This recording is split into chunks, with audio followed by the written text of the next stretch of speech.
Ushtarët gjerman po kujdeseshin për refugjatët kosovarë në kampin e Stankovecit afër Shkupit. Disa nga shqiptarët që desh të vinë këtu për shkak të luftës në vendin e tyre, do ta kishin fatin të shkojnë për në Gjermani. Të përzgjedhurve u vendosej nga një vulë në dorë e cila tregonte adresën se ku do të strehoshin kur të shkonin në vendin evropian. Por jo gjithçka pati shkuar mirë, derisa bëhej procesimi për ata të cilëve u rahise të shkojnë në Gjermani. Atmosfera ishte shumë e tensionuar në këtë ditë të prillit 1999, pasi në kamp kishin dalë zëra për rishfet dhe zhvatje. Refugjatët pretendonin se një burr u kërkonte para për të siguruar atyre një vend në listat e personave që do të shvendoseshin në Gjermani. Ai edhe u pa duke u larguar me nxitim për të fshehur në një automjet teksa po i kërkohej llogari.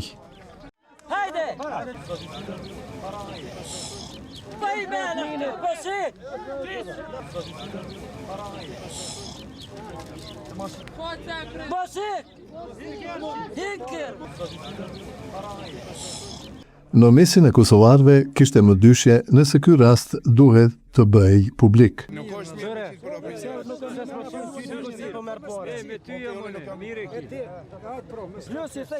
Njëri nga refugjatët, Mehmet Ferizi, tha se ishin kërkuar të paguante 100 deri në 200 marka gjermane që emri i tij të përfshihej në listën e personave që do të dërgoheshin me avion në Gjermani.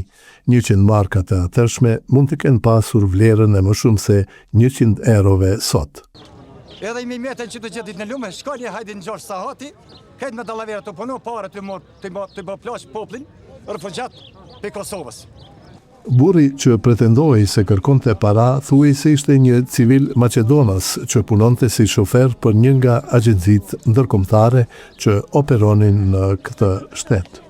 Që ke njeri, është i ba plash të autobusit, të i në autobus, pja mërë të holat, ka 100 marka, 200 marka, edhe janë jesë të prit për sabahit, tek te që tashti, kur fa informata nuk kemi për Gjermani.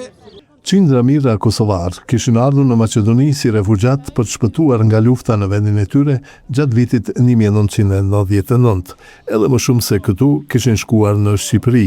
Disa nga ta ishin marrë dhe dërguar në vende të ndryshme në përbot. Forcat serbo-jugoslave kishin vrarë gati 15.000 veta, shumica e cilëve pasi NATO-ja kishte filluar sulmet e saj ajrore ndaj Beogradit zyrtar më 24 mars 1999. Këto sulme nisën pas dështimit të marrëveshjes së Rambujës. Serbia kishte refuzuar planin e NATO-s që të ndalë luftën në Kosovë dhe të pranojë futjen këtu të rreth 30.000 trupave të Aleancës Veriatlantike. Delegacioni kosovar në krye me Hashim Thaqin e kishin pranuar atë. Fushata e bombardimeve të NATO-s zgjati 78 ditë, ndërsa mori fund me kapitulimin e Serbisë më 9 qershor të atij viti. Kosova u shlirua 2 ditë më pas.